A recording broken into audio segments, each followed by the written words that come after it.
Bismillahirrahmanirrahim. Assalamualaikum warahmatullahi wabarakatuh. Alhamdulillah wassalatu wassalamu ala Rasulillah wa ala alihi wa ashabihi wa man walah wala haula wala quwwata illa billah.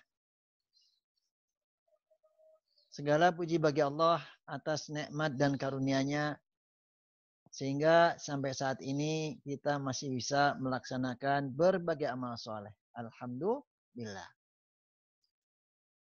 Kita masih berbincang, berdiskusi, bermudarosah tentang kebiasaan baik. Kali ini kita akan bicarakan tentang Ramadan membuat kebiasaan baik. Perbuatan atau tingkah laku yang dilakukan seseorang secara berulang-ulang dalam hal yang sama akan menjadi suatu kebiasaan.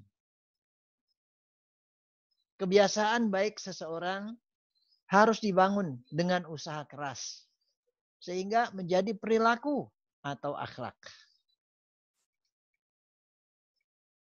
Proses tumbuhnya perbuatan baik memerlukan waktu, memerlukan sarana, memerlukan prasarana, dan bila sudah terbentuk memerlukan riayah atau pemeliharaan. Maka bagaimana membentuk kebiasaan baik? Kaum muslimin wal muslimat rahimakumullah. Bahwasanya membentuk kebiasaan baik itu perlu proses. Ibnu Qayyim Al-Jauziyah menyebutkan sebuah kebiasaan berproses melalui fase-fasenya. Yang pertama, dia merupakan lintasan pikiran atau al-khawatir. Ketika seseorang memikirkan sesuatu, maka itu akan menjadi sekedar lintasan pemikiran atau al-khawatir. Lintasan pemikiran mungkin banyak sekali. Apalagi kehidupan ini banyak sekali peristiwa hidup yang kita lalui. Namun, ada di antara sekian banyak lintasan pikiran ini berulang dan terus datang pada seseorang.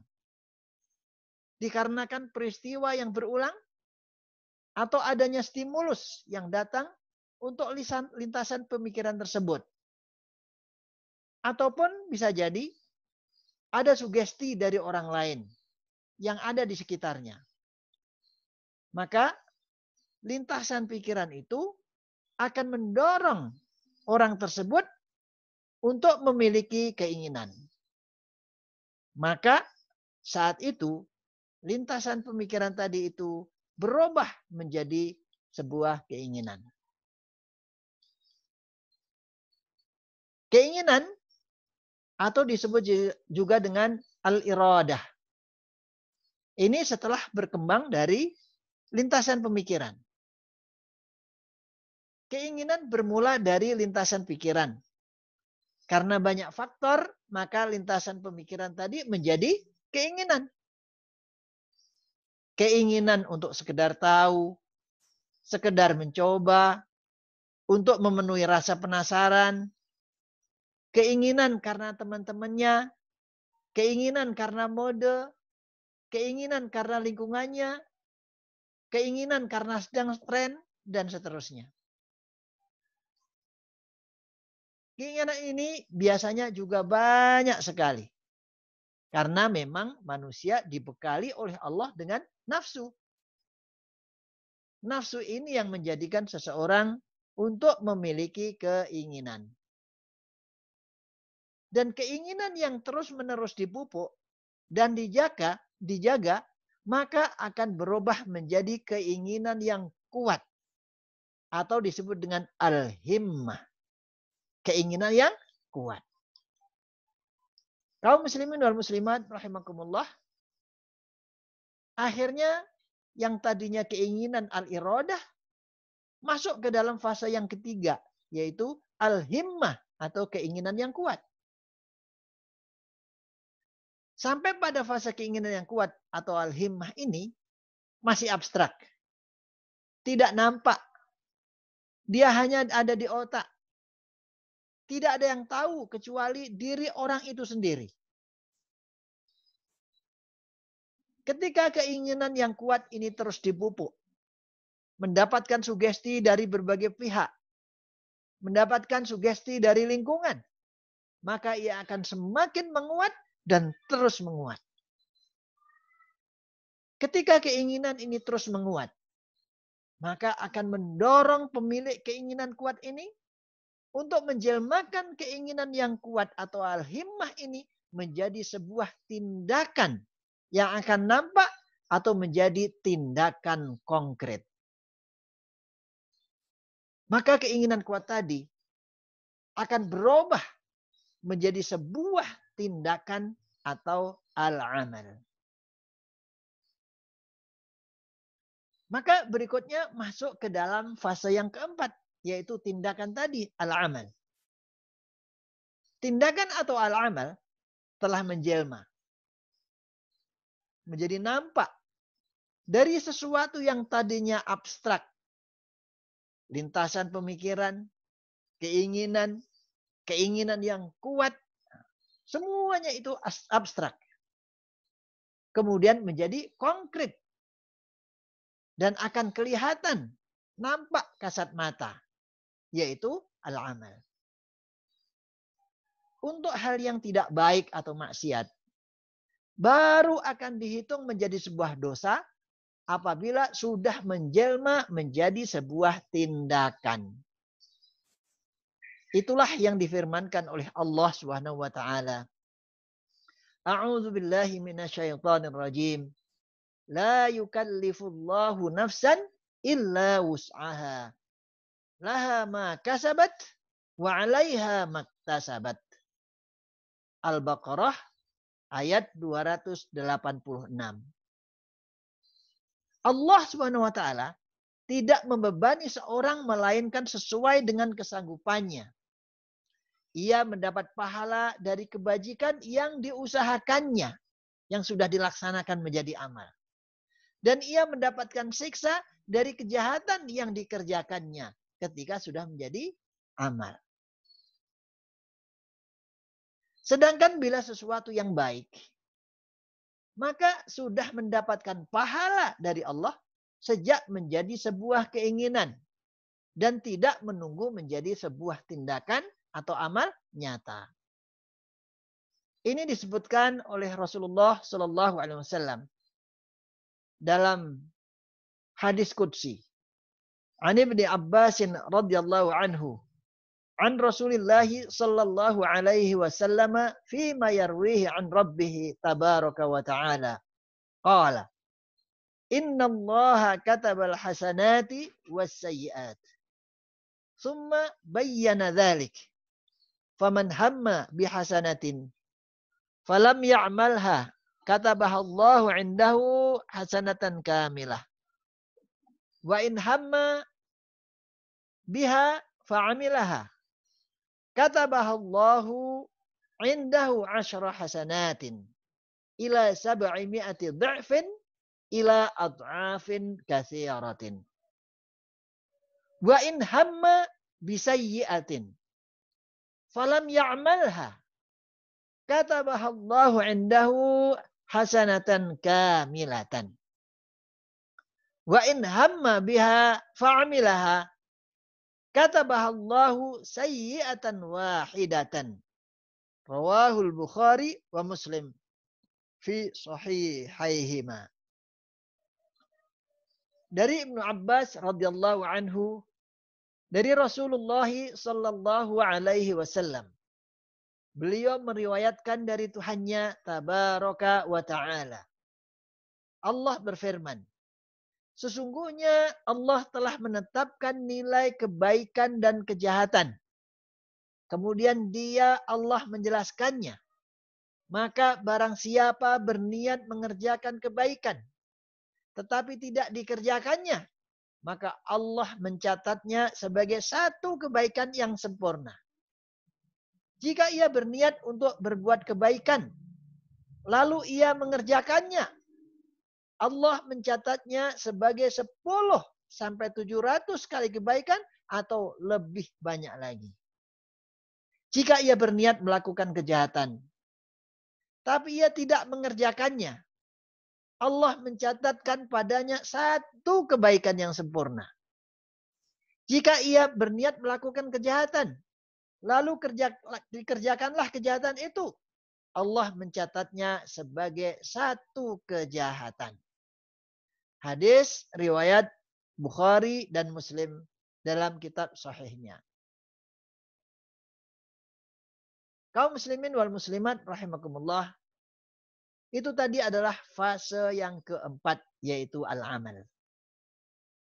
Maka berikutnya, al-amal ini bisa berkembang menjadi al-adah, kebiasaan. Ketika tindakan atau amal itu hanya dikerjakan sekali saja, hanya sekedar menjadi tindakan semasa, atau bahkan bila dikerjakan bukan sekali, tapi beberapa kali, atau sekali-sekali, maka merupakan tindakan yang belum memiliki konsistensi dan ia bisa hilang, tidak berlanjut. Namun, bila sebuah tindakan itu dilaksanakan berkali-kali, secara rutin, berulang-ulang, maka tindakan ini akan berubah menjadi al-adah atau kebiasaan. Nah, kunci dari kebiasaan ini adalah bila dikerjakan sering, bila dikerjakan berulang-ulang, bila dikerjakan terus-menerus. Itulah kebiasaan atau al-adah. Bila sebuah tindakan itu tidak sering dilaksanakan secara berulang-ulang dan terus-menerus, maka tidak akan berubah menjadi kebiasaan. Dan bila kebiasaan itu dibangun terus-menerus, maka akan menjelma menjadi akhlak. Maka kemudian masuklah ke fase yang keenam, yaitu al-akhlak. Apa itu akhlak? Al-akhlaqu hiya hay'atun rasikhatun fin nafsi. Tasduru anhu a'malun min ghairi fikrin wala rawiyah. Ini adalah definisi akhlak dari Ibnu Maskawayh, yang kemudian juga diambil oleh Al-Imam Al-Ghazali rahimahullah. Akhlak adalah kondisi diri yang terpatri dalam sanubari yang paling dalam seseorang, yang bisa melahirkan tindakan yang spontan tanpa pemikiran yang panjang. Akhlak terbentuk dari kebiasaan yang sudah melekat, yang mewarnai seseorang hingga alam di bawah sadarnya. Akhlak adalah kondisi paling tinggi dari sebuah perilaku, yang bermula dari lintasan, pikiran, hingga akhirnya menjadi akhlak. Kaum muslimin wal muslimat rahimakumullah, itulah proses daripada kebiasaan. Dari lintasan pemikiran terus berkembang menjadi keinginan, kemudian berkembang menjadi keinginan yang kuat, kemudian berkembang menjadi tindakan atau amal, kemudian berkembang menjadi kebiasaan, dan selanjutnya berakhir dengan akhlak. Sehingga sebuah kebiasaan baik itu memulainya perlu kemauan keras dan usaha keras dan konsistensi yang terus-menerus. Karena harus berproses dari lintasan pikiran terus menjelma menjadi tindakan, kemudian menjadi sebuah akhlak. Untuk membangun sebuah kebiasaan yang baik tidak mudah. Betul. Kenapa? Karena tabiat nafsu manusia yang cenderung menyuruh kepada kejelekan. Innan nafsa la ammaratun bisu. Sesungguhnya nafsu manusia itu cenderung menyuruh kepada kejelekan.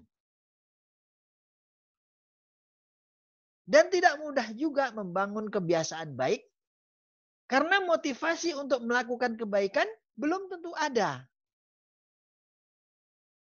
Ia juga menjadi sulit ketika lingkungan yang belum tentu kondusif untuk melakukan perbuatan baik. Dan kondisi juga belum tentu memudahkan seseorang untuk melakukan perbuatan baik. Ditambah lagi, setan yang tidak membiarkan anak Adam ini melakukan perbuatan baik. Sehingga untuk melakukan kebaikan bukan hal yang mudah. Apalagi membuat kebiasaan baik dan berakhir menjadi akhlak yang baik tentu sangat sulit. Kaum muslimin wal muslimat rahimakumullah. Namun kondisi itu sungguh berbeda kondisinya dengan Ramadan. Ramadan, bulan Ramadan, sangat memudahkan siapa saja dari hamba yang beriman untuk membentuk kebiasaan baik. Kenapa? Bagaimana tidak? Coba silahkan perhatian. Bagaimana dengan Ramadan? Karena tabiat nafsu manusia yang cenderung menyuruh pada kejelekan dikekang dengan puasa. Nah, puasa mengekang nafsu manusia yang cenderung menyuruh kepada kejelekan.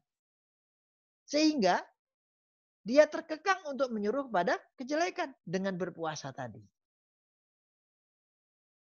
Nah, di Ramadan juga motivasi untuk melakukan kebaikan sangat banyak. Nah, kenapa? Keutamaan Ramadan sangat banyak sekali. Sehingga ini menjadi motivasi seseorang untuk melakukan berbagai amal kebaikan. Seperti dikabulkannya semua doa. Ramadan, Allah SWT mengabulkan doa-doa kita. 1 bulan penuh, doa di bulan Ramadan dikabulkan, mustajab. Amal ibadah dilipat gandakan pahalanya. Pintu surga ditutup. Pintu surga dibuka lebar-lebar. Dan pintu neraka ditutup. Dan lain sebagainya. Yang semua hal di atas memberikan motivasi yang kuat untuk mudah beramal. Yang ketiga, Ramadan membentuk kebiasaan baik itu. Lingkungan sangat kondusif untuk melakukan perbuatan baik. Karena semua orang melakukan secara bersama-sama. Laki-laki dan perempuan, tua dan muda, bahkan anak-anak. Semua melakukan perbuatan baik di bulan Ramadan. Jadi lingkungan sangat-sangat kondusif. Berikutnya yang Ramadan membentuk kebiasaan baik itu, kondisi Ramadan memudahkan seseorang untuk melakukan perbuatan baik. Kenapa? Karena suasana perlombaan untuk melakukan perbuatan baik itu terjadi. Sekecil apapun perbuatan baik itu. Dan semua orang saling menyemangati. Memberikan sugesti. Memberikan dorongan. Memberikan motivasi untuk berbuat baik. Juga di bulan Ramadan. Yang setan di luar bulan Ramadan itu menggoda jangan sampai seorang anak Adam ini melakukan perbuatan baik. dan membuat kebiasaan baik, di bulan Ramadan setan dibelenggu. Rasulullah bersabda, "Wasufidatis syayatin." Setan-setan dibelenggu. Sehingga tidak akan bisa menggoda manusia. Hanya ada dua hal yang menjadi pendorong manusia untuk berbuat jelek di bulan Ramadan. Apa itu? Hawa nafsu dan kebiasaan jeleknya. Sementara ya, nafsu sudah dikekang dengan puasa. Kebiasaan yang jelek tidak mungkin dilaksanakan di bulan Ramadan. Karena kondisi tidak mendukung untuk berbuat maksiat. Dan yang terakhir, yang menjadikan Ramadan membentuk kebiasaan baik. Ditambah satu lagi, yaitu apa? Waktu yang cukup, yaitu 1 bulan. Waktu 1 bulan, waktu yang cukup untuk membuat kebiasaan yang baik. Dan membentuk akhlak baik. Serta meninggalkan kebiasaan dan akhlak yang jelek. Dengan semua hal di atas, maka Ramadan sangat memudahkan kita untuk membuat kebiasaan baik. Nah, bagaimana dengan kondisi Anda saat ini? Sudahkah punya kebiasaan baik? Bila belum punya kebiasaan baik, berusahalah untuk memulainya walau sekecil apapun. Karena waktunya sekarang Ramadan. Bila Anda sudah punya kebiasaan baik, syukurilah dan tingkatkanlah. Karena Ramadan sangat memudahkan Anda untuk meningkatkan kualitas kebiasaan baik Anda. Jangan sampai meninggalkan kebiasaan baik. Karena ketika Anda meninggalkan kebiasaan baik, akan menghilangkan amal Anda laksana orang yang mengurai pintalan benang. Satu-satu kain benang itu dicabut, akhirnya terurai semua menjadi benang dan tidak berbentuk kain lagi. Nah, sebaliknya. Bila Anda memiliki kebiasaan jelek, sadarilah bahwa kebiasaan jelek itu terjadi setelah proses yang panjang. Bila Anda tidak berusaha untuk meninggalkannya, maka Anda terjebak kejelekan yang tidak ada akhirnya kecuali neraka. Seram kan? Nah, bila tidak memiliki kebiasaan jelek, bersyukurlah. Dan berusahalah untuk meninggalkan kejelekan itu. Walau sekedar lintasan pikiran. Dan jangan sampai berkembang menjadi kebiasaan. Apalagi menjadi akhlak. Dan Ramadan saat ini kesempatan untuk membuat kebiasaan baik.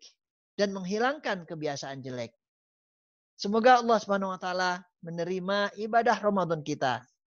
Amin amin ya rabbal alamin. Wassalamualaikum warahmatullahi wabarakatuh.